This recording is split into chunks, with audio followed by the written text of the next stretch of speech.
Hello friends, welcome to NS classes. My name is Neetu. आज के video में हम बात करेंगे डे 21 के बारे में, ठीक है। और आप सभी को बताया कि हमने 30 डेज क्रैश कोर्स स्टार्ट किया हुआ है। तो उस 30 डेज क्रैश कोर्स में आपका जो है डीएसएसबी पीजीटी के लिए हमने एक क्रैश कोर्स स्टार्ट किया है। तो ये कोर्स जो है सभी बच्चे कर सकते हैं, क्योंकि इसमें हम प्रीवियस ईयर क्वेश्चन डिस्कस कर रहे हैं, कुछ हमने टॉपिक्स भी डिस्कस किए हैं थ्योरी पार्ट वाले। तो भाई चलते हैं अपना और डे 21 की जो कुछ क्वेश्चन हैं वो डिस्कस करते हैं, ठीक है। ये जो सारे क्वेश्चन है ये प्रीवियस ईयर पेपर में आए हुए क्वेश्चन है, इंपॉर्टेंट क्वेश्चन है। तो भाई जो है करते हुए चलना, ठीक है। सबसे पहला क्वेश्चन है WW स्टैंड्स फॉर। एक लड़की है जिसने कहा था कि मैम आंसर जो है वो शो मत किया करो, तो आंसर जो है वो नेक्स्ट पेज पे है। तो अपना आंसर जो है लास्ट में जितने भी क्वेश्चन हो आपके 30 क्वेश्चन हो, 40 हो, 50 हो, 60 हो, लास्ट में सभी बच्चों को बताना है कि 60 में से किसके कितने मार्क्स बने हैं, ठीक है। तो 60 में से सभी को बताना है कि किसके कितने मार्क्स बने हैं। बच्चे कमेंट करके बताएंगे। अपना साथ के साथ पेन कॉपी ले लो और साथ के साथ जो है नोट डाउन करते चलो कि भाई हाँ मेरे इतने सही है, इतने सही है, ठीक है। ओके, सबसे पहला क्वेश्चन है वर्ल्ड वाइड वेब जो है इसकी फुल फॉर्म है, तो कहां पर है भाई आपका वर्ल्ड वाइड वेब। तो डी ऑप्शन जो है वो आपका सही होगा। क्लियर है? ओके, नेक्स्ट क्वेश्चन है which of the following component are central processing unit. CPU के अंदर आपका क्या क्या होता है, ठीक है। तो सीपीयू के अंदर आपका क्या होगा भाई, what are the following component central processing unit. तो ये जो है ये आपका इनपुट होता है। इनपुट जाती है कहां पर, प्रोसेसर के पास, ठीक है। प्रोसेसिंग होती है यहाँ पर। प्रोसेसिंग होने के बाद आपको क्या मिलती है, आउटपुट मिलती है, यही होता है, ठीक है। अब इनपुट यहाँ पर इस प्रोसेसिंग यानी कि ये जो सीपीयू है आपका सेंट्रल प्रोसेसिंग यूनिट है, इसके अंदर क्या होगा, एएलयू होगा, अर्थमेटिक लॉजिक यूनिट होंगी, कंट्रोल यूनिट होंगी, उसके बाद जो है आपके रजिस्टर्स या मेमोरी यूनिट, ठीक है, मतलब जो स्टोरेज के लिए होता है। तो यहाँ पर एमयू मेमोरी यूनिट हो गया। अब ये तीन चीजें होती हैं भाई आपकी सीपीयू के अंदर, सेंट्रल प्रोसेसिंग यूनिट के अंदर। अब देखो अब ऑप्शंस मैच करो। सबसे पहला है आपका अर्थमेटिक लॉजिक यूनिट, ये होता है। लेकिन माउस तो आपका क्या है, एक इनपुट डिवाइस है जो आप जो है एक्सटर्नली इसको अटैच करवाते हैं अपने कंप्यूटर के साथ, तो ये नहीं होता है, ठीक है। अर्थमेटिक लॉजिक यूनिट ये होता है, कंट्रोल यूनिट ये भी होता है, ठीक है। तो ये होगा आपका अर्थमेटिक लॉजिक यूनिट, ये होता है इंटीग्रेटेड सर्किट, तो ये नहीं होता, ठीक है। आईसी ये तो अलग से जो है आपकी चिप लगी रहती है। फिर है कंट्रोल यूनिट और मॉनिटर। कंट्रोल यूनिट होता है लेकिन मॉनिटर नहीं होता है। मॉनिटर तो आपका क्या है, एक आउटपुट डिवाइस है जिसपे आपको आउटपुट दिखती है, ठीक है। तो बाकी मुझे आपको पता चल गया होगा। तो आंसर यहाँ पर क्या होगा आपका बी, एएलयू और सीयू। तो एएलयू की फुल फॉर्म आ सकती है, याद रख लेना, अर्थमेटिक लॉजिक यूनिट। सीयू की फुल फॉर्म आ सकती है कंट्रोल यूनिट, ठीक है। उसके बाद नेक्स्ट क्वेश्चन देखो,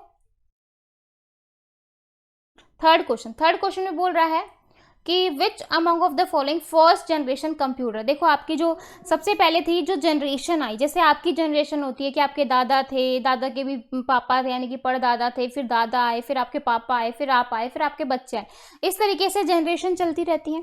वैसे ही कंप्यूटर की भी जनरेशन आई कि पहले कंप्यूटर ऐसा था, फिर उसमें ये चेंजेस किए गए, फिर ये हुआ, तो ये सारी चीजें हुई, ठीक है। तो अब बोल रहा है कि जो फर्स्ट जनरेशन के कंप्यूटर थे उसमें क्या होता था। तो फर्स्ट जनरेशन के कंप्यूटर में वैक्यूम ट्यूब होती थी, मैग्नेटिक डर्म होते थे, ये चीजें होती थी। इंटीग्रेटेड सर्किट, तो ये आपका काम है भाई, यहाँ पर ये आपका होमवर्क है, ठीक है। उम्मीद करती हूँ आप सभी को पता होगा कि फर्स्ट जनरेशन कंप्यूटर में क्या था, सेकंड में क्या आया, थर्ड में क्या था, फोर्थ में क्या था, और अभी फिफ्थ में क्या चल रहा है। फिफ्थ का मैं बता देती हूँ, आर्टिफिशियल इंटेलिजेंस है। फर्स्ट मैंने आपको बता दिया वैक्यूम ट्यूब है। आपका होमवर्क क्या है, सेकंड, थर्ड और फोर्थ। सेकंड, थर्ड और फोर्थ में आपको बताना है कि कौन कौन सी जो है आपके कौन कौन सी जो है यहाँ पर चीजें होती हैं। तो सेकंड जनरेशन में क्या होगा, माइक्रो प्रोसेसर होगा, ट्रांजिस्टर होंगे, इंटीग्रेटेड सर्किट होगी। सेकंड में क्या होगा, थर्ड में क्या होगा, फोर्थ में क्या होगा, ये सब आपको जो है कमेंट सेक्शन में बताना है, सेकंड, थर्ड और फोर्थ। क्लियर है? तो ये तीन चीजों का आपको आंसर देना है, माइक्रो प्रोसेसर, इंटीग्रेटेड सर्किट और आपके जो है ट्रांजिस्टर, कौन से किस में होगा, सिर्फ आपको जो है मैचअप करना है, ठीक है। फोर्थ क्वेश्चन देखो भाई, रैम इज लोकेटेड, रैम आपकी कहां पर लोकेट करती है। एक्सपेंशन बोर्ड, कोई एक्सपेंशन बोर्ड होता है आपके उसमें, external drive, motherboard, all of the above. तो जो रैम होती है, ये जो है रैम जो है वो कहां पर लोकेट करती है। तो रैम जो होती है आपका जो मदरबोर्ड होता है कंप्यूटर का, है ना, जो मदरबोर्ड होगा उसमें होती है, ठीक है। तो कहां पर होगी, मदरबोर्ड में। तो आपका आंसर हो जाएगा सी ऑप्शन, ठीक है। फिफ्थ क्वेश्चन देखो भाई, फिफ्थ क्वेश्चन में क्या बोल रहा है, in computer has more than one process it is known as. एक कंप्यूटर है आपका, देखो मैं एक चीज बताती हूँ आपको, देखो ये आपकी सेकेंडरी मेमोरी है, ठीक है, ये आपकी सेकेंडरी मेमोरी है। यहाँ से जो है आप नंबर ऑफ प्रोसेस को उठाकर लाए हो कहाँ पर भाई, यहाँ पर, ठीक है। तो यहाँ पर आपकी नंबर ऑफ प्रोसेस है, एक से ज़्यादा प्रोसेस है, ठीक है, ये आपकी मेन मेमोरी है, ठीक है। ये सेकेंडरी मेमोरी मेन मेमोरी से काफ़ी बड़ी होती है, तो कंफ्यूज मत होना। तो सेकेंडरी मेमोरी से आप कुछ प्रोसेस को लेकर आए, कुछ एक से ज़्यादा प्रोसेस को उठाकर लेकर आए, कहाँ रख दिया आपने, जो है मेन मेमोरी के अंदर रख दिया, ठीक है। तो मेन मेमोरी में आपने रख दी, अब मेन मेमोरी में ये आ गई। उसके बाद जो है आप इसको क्या करवा रहे हो, सीपीयू से एग्जीक्यूट करवा रहे हो। तो एक एक प्रोसेस सीपीयू के पास जाएगी, काम करेगी और एग्जीक्यूट हो जाएगी, है ना। तो जब हम नंबर ऑफ प्रोसेस को, जब हम एक से ज़्यादा प्रोसेस को मेन मेमोरी में ले आते हैं, कंप्यूटर में ले आते हैं, तो आप उसको क्या कहोगे, यहाँ पर यही पूछ रहा है, जब आप एक से ज़्यादा प्रोसेस को ले आओगे तो उसको क्या कहते हो, तो उसको आप मल्टी प्रोग्रामिंग का कंसेप्ट कहोगे। मल्टी प्रोग्रामिंग की एक साथ आप जो कई सारे काम कर रहे हो, ठीक है, एक साथ हमें लग रहा है लेकिन एक टाइम पे एक ही सीपीयू कर रहा है, लेकिन एक से ज़्यादा जो मेन मेमोरी में जो है आपके मेमोरी में पड़े होंगे, तो प्रोसेस को टाइम ही नहीं लगेगा, वेट ही नहीं करेगा। एक प्रोसेस एग्जीक्यूट की, फटाक से दूसरी पहुंच जाएगी, फिर की तीसरी पहुंच जाएगी, फिर की चौथी पहुंच जाएगी, इस तरीके से, ठीक है। तो ये जो है आप इस तरीके से भी समझ सकते हो प्रोसेस स्टेट डायग्राम से। प्रोसेस, तो प्रोसेस में क्या होता है, यानी कि जो ऑपरेटिंग सिस्टम में जो आपका प्रोसेस स्टेट, यानी कि जो 5 स्टेट होती हैं, न्यू, रेडी, तो यहाँ पर जो है आपका क्या आ जाएगा, रनिंग, वेट, और सॉरी ये यहाँ नहीं आएगा, यहाँ पर ये टर्मिनेट, ठीक है। यहाँ से ये, यहाँ से ये, यहाँ से ये, यहाँ से ये, ठीक है। न्यू क्या होता है, आपकी सेकेंडरी मेमोरी है। सेकेंडरी मेमोरी से आपने कुछ प्रोसेस ली और कुछ कहाँ पर लिया है, रेडी क्यू में। तो नंबर ऑफ प्रोसेस आप कहाँ पर ला रहे हो, रेडी क्यू में लेकर आ रहे हो। तो ये कौन सा कंसेप्ट है, तो मल्टी प्रोग्रामिंग का कंसेप्ट आपका कहाँ लगा, रेडी क्यू के अंदर, जब न्यू से आप रेडी में प्रोसेस को लेकर आते हो। तो ये चीज़ पूछ लिया जाएगा, ठीक है। तो यहाँ पर आपका आंसर क्या होगा भाई, डी ऑप्शन। सभी को पता चल गया 5 में से कितने मार्क्स आए हैं, सभी को पता चला। बहुत इजी क्वेश्चन है, लेकिन थोड़े कंफ्यूजिंग से हैं, और ऐसे क्वेश्चन आपके एग्जाम में आते हैं। तो भाई आपको तो हर तरीके के क्वेश्चन करने हैं, इसलिए मैं आपको हर तरीके के क्वेश्चन करवा रही हूँ, चाहे इजी हो चाहे टफ हो, ताकि जो है आपका, क्योंकि ऐसा तो है नहीं कि एक पेपर है, जो पेपर होगा उसमें सारे आपके हार्ड क्वेश्चन आएंगे, है ना, या फिर सारे इजी आएंगे, या फिर सारे मॉडरेट आएंगे। तीनों मिक्स पेपर आएगा आपका। आपको इजी क्वेश्चन देखने को मिलेंगे, आपको हार्ड क्वेश्चन देखने को मिलेंगे, आपको मॉडरेट क्वेश्चन देखने को मिलेंगे। तो आपको सभी टाइप के क्वेश्चन ट्राई करने हैं। ये नियर ये तो बहुत ईजी है, इसको नहीं, आपको प्रैक्टिस सभी क्वेश्चन की करनी है, ईजी की भी, हार्ड की भी, और जो है मॉडरेट टाइप के भी, जो मीडियम होते हैं, जो नॉर्मल क्वेश्चंस होते हैं, ठीक है। सभी की जो है प्रैक्टिस करो, क्या पता कौन सा जो है आपको आपके एग्जाम में आ जाए, ठीक है। अब हम बात कर लेते हैं हमारे 6th क्वेश्चन की। 6th क्वेश्चन में बोल रहा है, if the computer provide database service other it will known as.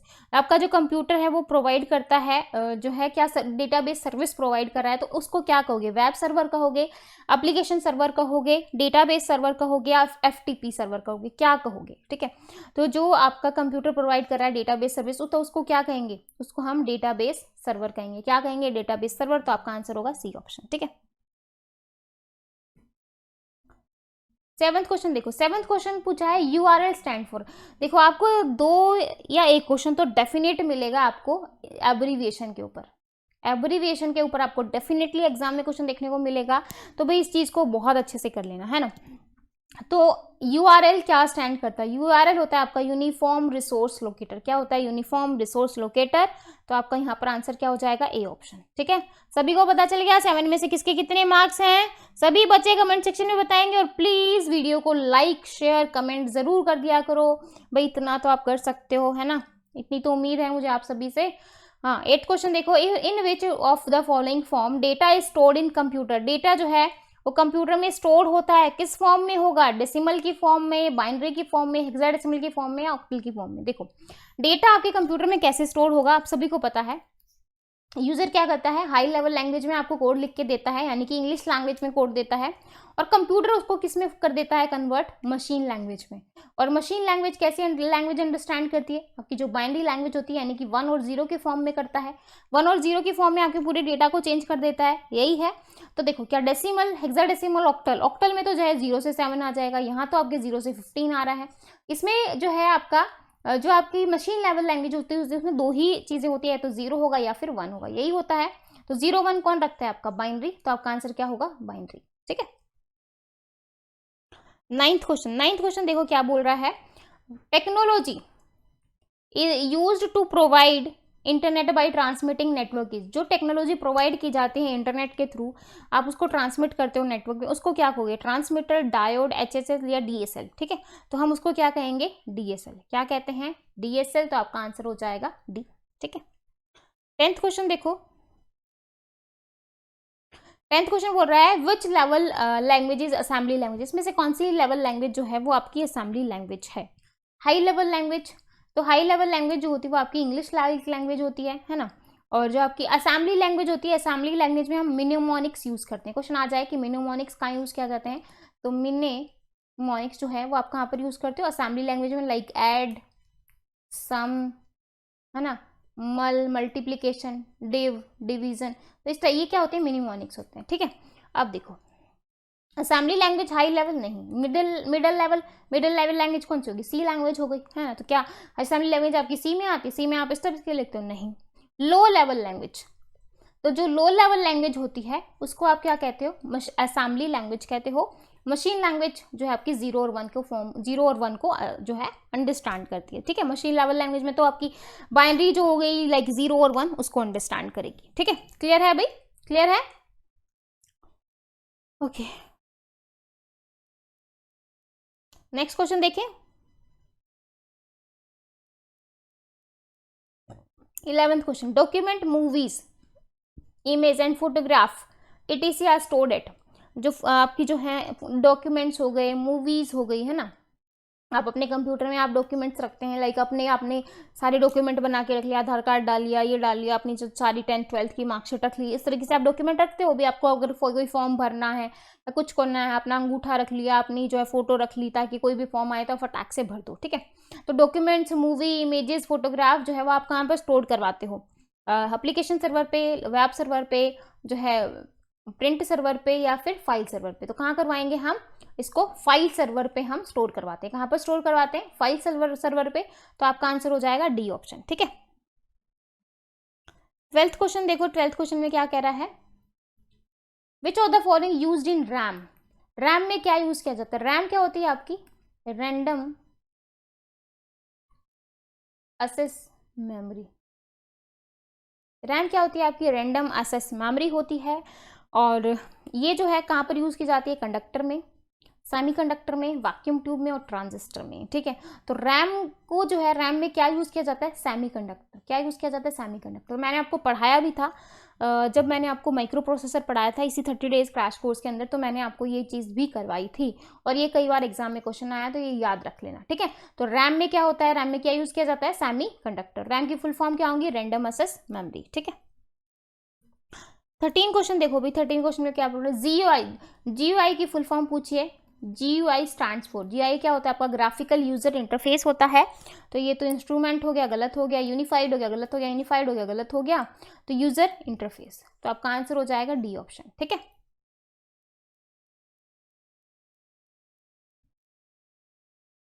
Next question देखो। ALU की आपको फुल फॉर्म बतानी है। आज कुछ ज्यादा इजी पेपर है और सभी के फुल मार्क्स आने चाहिए फिर तो, है ना।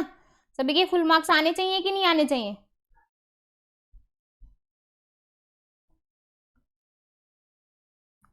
ALU का क्या होगा भाई? Arithmetic logic unit. तो अर्थमेटिक लॉजिक यूनिट क्या है? यहाँ।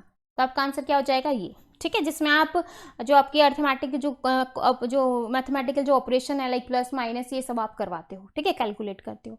उसके बाद 15 क्वेश्चन देखो भाई। 15 क्वेश्चन में बोल रहा है who is the founder of bluetooth. Bluetooth का फाउंडर कौन है? Ericsson, Martin Cooper, Steve Job या एप्पल। तो ब्लूटूथ को किसने जो है फाउंड किया था? तो किसने किया था? एरिक्सन ने। किसने किया था? एरिक्सन ने। तो आपका आंसर हो जाएगा ए ऑप्शन। ठीक है। 16 क्वेश्चन देखो। Web page display a picture. एक वेब पेज जो है वो डिस्प्ले करवा रहा है picture. What the use to display that picture. किस तरीके से जो है हम इसको डिस्प्ले, मतलब एक टैग क्या है? हमने HTML पढ़ी थी, हमने HTML पढ़ी है। देखो आप सभी को पता है कि मैराथन जो है कोर्स चल रहा है आपका, मैराथन कोर्स चल रहा है 10 दिन 10 क्लासेस। ठीक है, 10 दिन 10 क्लासेस, जिसमें आपके ऑलमोस्ट 15 जो है सब्जेक्ट यहाँ पर कवर होंगे। तो मैंने इसमें पहला दिन जो डे 1 था उसमें मैंने आपको HTML और CSS करवाया था। क्या करवाया था? HTML और CSS। उसमें मैंने HTML में बताया था कि अगर आपको वेब पेज पे इमेज को डिस्प्ले करवाना हो तो जो उसका जिससे क्या होगा, कौन सा टैग आप यूज़ करोगे? IMG यूज़ करते हो, IMG के साथ आप SRC का यूज़ करते हैं, तो यहाँ पर आपका आंसर हो जाएगा C ऑप्शन। ठीक है, क्लियर है? और ये क्वेश्चन जो है आपका एस्टेट में भी आया था अभी जो 2020 का जो पेपर हुआ था एस्टेट का, वहाँ पर। ठीक है, एक सेकेंड। ओके, अब देखो बी टैग में ये भी आपका कहाँ है? HTML का क्वेश्चन है। B tag enclose text bold, what is the other tag to make text bold? और दूसरा टैग कौन सा है? देखो जैसे बी टैग से आप टेक्स्ट को बोल्ड कर देते हो, जैसे मैंने लिखा NS, तो अब जो है इसको आपने बोल्ड कर दिया। बोल्ड कैसे करेंगे? अब मैं इसको बोल्ड करके दिखाऊँ आपको। तो बोल्ड करेंगे इसको ऐसे, ये मैंने लिख दिया, तो ये क्या है? बोल्ड है। तो बी टैग से हम बोल्ड लिखते हैं। ठीक है, तो बोल रहा है कि यहाँ पर और कौन सा टैग है जिससे आप जो है इस NS को बोल्ड कर सकते हैं? तो स्ट्रॉन्ग टैग की हेल्प से। ठीक है, और स्ट्रॉन्ग आप जो है इंपॉर्टेंट टेक्स्ट लिखने के लिए भी यूज करते हैं और आप इससे टेक्स्ट को बोल्ड भी कर सकते हैं। क्लियर है? ठीक है, यहाँ पर आपका आंसर क्या हो जाएगा? A। और आ जाए क्वेश्चन कि जो है इंपॉर्टेंट टेक्स्ट किससे लिखा जाता है, तो भी आपका आंसर हो क्या होगा? स्ट्रॉन्ग। ठीक है, 18 क्वेश्चन देखो, tag that tag are not directly displayed on the page are written by, not display on the page are written in the section। जो टैग और टेस्ट हैं वो कहाँ पर डायरेक्टली डिस्प्ले नहीं कर सकते? हम कहाँ पर नहीं कर सकते? HTML वाले पार्ट में, हेड वाले पार्ट में, टाइटल वाले पार्ट में या बॉडी वाले पार्ट में। तो कहाँ नहीं कर सकते? हेड वाले पार्ट में। तो कहाँ नहीं कर सकते? हेड में। तो आपका आंसर हो जाएगा B ऑप्शन। ठीक है, इसी के साथ 19 क्वेश्चन देखो। 19 क्वेश्चन में क्या बोल रहा है? Which tag insert a line horizontally on your web page. Web page में आप किस तरीके से हॉरिजेंटली जो है लाइन को जो है इंसर्ट करवा सकते हैं? तो हॉरिजेंटल के लिए कौन सा टैग आप यूज करते हैं? तो हॉरिजेंटल के लिए आप कौन सा टैग यूज करेंगे? HR का। तो बाकी तो कोई यूज नहीं होता, तो आपका आंसर हो जाएगा A ऑप्शन। ठीक है, इसी के साथ 20 क्वेश्चन देखो। 20 क्वेश्चन बोल रहा है what should be the first tag in any जो है HTML डॉक्यूमेंट में जो आपका पहला टैग होता है वो कौन सा होता है? तो आप सभी को पता है जो HTML में जो पहला टैग होगा वो कौन सा टैग होगा? खुद HTML टैग होता है। कौन सा होता है? HTML। तो आपका होमवर्क यहाँ पर ये है, क्या जो HTML लैंग्वेज है, HTML language is case sensitive और नॉट। ठीक है, कि HTML लैंग्वेज से केस सेंसिटिव है या नहीं, तो आपको बताना है ट्रू या फॉल्स। ठीक है, कि अगर है तो ट्रू, नहीं है तो फॉल्स। ठीक है, क्या HTML लैंग्वेज आपकी केस सेंसिटिव लैंग्वेज है? तो ट्रू और फॉल्स में बताना है। सभी बच्चे बताएंगे। यहाँ पर फर्स्ट टैग पूछा था आपका HTML का, तो फर्स्ट टैग हो जाएगा आपका HTML। तो आपका आंसर हो जाएगा C ऑप्शन। ठीक है, 21 क्वेश्चन देखो, which tag is allow you to add in row in a table. आपको जो है रो को जो है ऐड करनी है, तो रो को ऐड करने के लिए आप कौन से टैग का यूज करोगे? देखो टेबल आप यूज करते हो। ठीक है, टेबल यूज करते हो जिसमें आपके रो एंड कॉलम होते हैं, तो रो के लिए आप यूज करते हो TR टैग का। ठीक है, और TH यूज किया जाता है और आपका TD यूज किया जाता है। ठीक है, तो ये 3 टैग यूज किए जाते हैं। रो की बात हो तो रो आप यूज किया जाता है TR टैग के लिए। ठीक है, कौन किसके लिए यूज किया जाता है? रो के लिए। और रो के लिए कौन सा टैग होगा? TR। फिर हम उसको क्लोज भी कर देंगे। क्लियर है? इसके बाद 22 क्वेश्चन देखो, how can you make a bulleted list. Bulleted list आप किस तरीके से बना सकते हैं? तो मैंने आपको बताया था बुलेटेड लिस्ट जो होती हैं वो आपकी कौन सी लिस्ट होती हैं? अननंबर्ड, और आपकी कौन सी होती है? अनऑर्डर्ड। अनऑर्डर्ड अननंबर्ड लिस्ट को ही आप बुलेटेड लिस्ट बोलते हो। ठीक है, और इसकी जो रिप्रेजेंटेशन होती है वो कैसे होगी? अनऑर्डर्ड, यानी कि UL।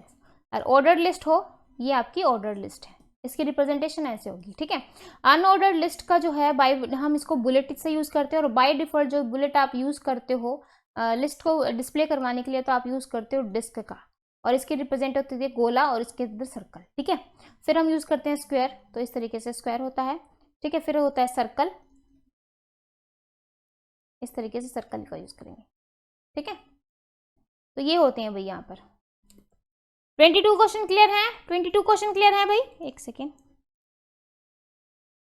23 क्वेश्चन देखो, how do you make a number list. Number list आप कैसे बना सकते हो, अननंबर्ड आपको पता चल गया। नंबर लिस्ट के लिए क्या यूज करोगे, OL का यूज करो क्योंकि ऑर्डर लिस्ट है, अभी मैंने आपको पीछे बताया ही था, ठीक है। 24 क्वेश्चन देखो, how can you make an email link. Email link आप कैसे बना सकते हो, तो आपको पता है कि हम क्या करते हैं, ए यूज करते हैं और ए के साथ क्या लगाते हैं, HREF का, ठीक है, ताकि ईमेल लिंक लगाने के लिए। तो लिंक के लिए आप ए टैग का यूज करोगे, और ईमेल के साथ करवाना है तो हम हाइपर लिंक यूज करेंगे HREF का। तो देखो मेल तो यूज करते नहीं है, ए टैग का यूज करेंगे, ठीक है। अब यहाँ पर भी ए है, यहाँ पर भी ये है, ठीक है। अब दोनों में सही कौन सा होगा भाई, तो आपको ईमेल करना है तो आपका HREF हो गया, ठीक है। तो यहाँ पर ईमेल के लिए हम क्या लगाएंगे, मेल टू, ठीक है, फिर ये आपका कॉलन देन दिस, ठीक है। यहाँ पर आपका आंसर हो जाएगा डी ऑप्शन। अगर आपको ईमेल के लिए नॉर्मल होता तो जो है ये ऑर्डिनरी लिंक होता, नॉर्मल जो है आपको लिंक क्रिएट करना होता है, ईमेल के लिए है तो हम ये करेंगे। तो आपका यहाँ पर आंसर हो जाएगा डी ऑप्शन, ठीक है। 25 क्वेश्चन देखो, HTML वाज फर्स्ट, HTML जो है वो आपकी पहली बार कब हुई थी, तो वैसे तो 1991, ठीक है, लेकिन 91 यहाँ पर नहीं है, तो यहाँ पर हम बोलेंगे 1990, ठीक है। तो 1991, ठीक है, तो यहाँ पर आपका आंसर हो जाएगा ए ऑप्शन। 26 क्वेश्चन देखो, choose the correct HTML tag to make a italic. कौन सा टैग है जो आपके उसको इटैलिक बताता है। इटैलिक क्या होता है, जैसे आपने लिखा NS, ये आपका नॉर्मल वर्ड, नॉर्मल है, ठीक है। अब इटैलिक में क्या हो जाएगा, यही जो है आपका थोड़ा सा इस तरीके से टेढ़ा हो जाए, ठीक है, थोड़े से अक्षर जो है आपके टेढ़े हो जाए तो आपका क्या हो जाएगा, इटैलिक। तो इटैलिक के लिए हम यूज करते हैं आई टैग का। किसका यूज करेंगे, आई टैग का, ठीक है। 27 क्वेश्चन देखो, इजी क्वेश्चन है भाई, और आपको समझ भी आ रहे होंगे क्योंकि हमने ये सारी चीजें कर रखी हैं, थ्योरी भी कर ली है आपके HTML की। Choose the correct HTML tag to make text bold. Text को बोल्ड करने के लिए हम कौन सा टैग यूज करेंगे, बोल्ड के लिए जस्ट अभी आपका पीछे टैग आया था कि भाई अगर आपको ये वाला टैग और बोल्ड करना है तो और बोल्ड, ये बोल्ड ही है भाई, ठीक है। तो इसके लिए आप कौन सा टैग यूज करोगे, बी टैग का। 28 क्वेश्चन देखो, 28 क्वेश्चन में बोल रहा है what is the correct HTML for adding background colour. Background colour add करने के लिए सबसे सही क्या है, ठीक है। तो background colour, background yellow, background body, background yellow colour, ठीक है। तो कलर यहाँ पर कहीं पर भी नहीं आ रहा, तो बॉडी कलर, तो बॉडी के साथ बैकग्राउंड के लिए हम क्या लगाएंगे, BG, तो BG colour is equal to yellow, तो आपका आंसर हो जाएगा यहाँ पर बी ऑप्शन, ठीक है। 29 क्वेश्चन देखो, choose the correct HTML tag for the smallest size heading. तो आपकी हेडिंग जो है वो हम 6 तरीके से रिप्रेजेंट करवाते हैं, H1 से लेके, ये आपका H2 है, ये आपका H3 है, ये आपका H4 है, ये आपका H5 है, और ये आपका H6 है। ये होता है, ये आपका लार्जेस्ट हेडिंग के लिए यूज होता है। किसके लिए होता है, लार्जेस्ट हेडिंग के लिए। ये होता है आपका स्मॉलेस्ट हेडिंग के लिए, ठीक है। ये लार्जेस्ट के लिए, ये स्मॉलेस्ट के लिए है, ठीक है। तो लार्जेस्ट के लिए आप H1 हेडिंग का यूज कर रहे हो, फिर जो है उससे कम और लार्ज हेड करिए तो H2, फिर और कम, फिर और कम, फिर और कम, फिर और सबसे छोटी हेडिंग क्या हो गई, H6, तो आपका आंसर हो जाएगा यहाँ पर H6, ठीक है। 30 क्वेश्चन देखो, what is the correct HTML tag for insert a line break. अगर आपको लाइन को ब्रेक करना है तो लाइन को ब्रेक करने के लिए हम कौन सा टैग यूज करते हैं, BR टैग का यूज करते हैं लाइन को ब्रेक करने के लिए, और इस टैग को आप एम्पटी टैग भी कहते हो। क्या कहते हो, एम्पटी टैग। और एम्पटी टैग आपके क्या होते हैं, वो टैग होते हैं जिनका स्टार्टिंग तो होता है लेकिन एंडिंग नहीं होता। मतलब ये मैंने BR टैग को स्टार्ट तो किया लेकिन मैं इसको क्लोज नहीं करवा रही हूँ, इसका क्लोजिंग टैग नहीं होगा, सिर्फ स्टार्टिंग टैग होता है। जिसका सिर्फ स्टार्टिंग टैग हो, क्लोजिंग ना हो, वो आपके BR टैग होते, सॉरी वो आपके एम्पटी टैग होते हैं, ठीक है। तो काफ़ी सारे हैं। BR टैग के अलावा और कौन कौन से टैग हैं जो आपके एम्पटी टैग हैं HTML के अंदर, वो आप मुझे कमेंट सेक्शन में बताएंगे, ठीक है। तो यही 30 क्वेश्चन हमने आज की क्लास में डिस्कस किए हैं। बाकी के 30 क्वेश्चन हम नेक्स्ट क्लास में डिस्कस करेंगे। आई होप आपको जो है ये चीज़ जो है अच्छे से समझ में आए होंगे। ये 30 क्वेश्चन ईजी क्वेश्चन थे, लेकिन ईजी क्वेश्चन में भी कुछ ऐसे होंगे जो आपको नहीं आए हैं, और 30 में से 30 जिसके भी बच्चे के आए हैं या जिसके भी जितने मार्क्स आए हैं 30 में से, वो सभी बच्चे कमेंट सेक्शन में बताएंगे कि किसके कितने मार्क्स आए हैं, ठीक है। सभी का यही काम है कि आपको जो है कमेंट करके बताना है कि 30 में से किसके कितने मार्क्स आए हैं, ठीक है। प्लीज़। और किसी को इन 30 क्वेश्चन में डाउट है या पहले वाले क्वेश्चन में डाउट है तो कमेंट सेक्शन में बता सकता है। वीडियो को अभी तक लाइक नहीं किया है तो एक बार लाइक कर दो, कमेंट नहीं किया है तो करके बता दो, और वीडियो को शेयर नहीं किया है तो प्लीज़ कर दें, ठीक है। तो फिर मिलेंगे ऐसी नई वीडियो के साथ, तब तक के लिए बाय एंड थैंक यू।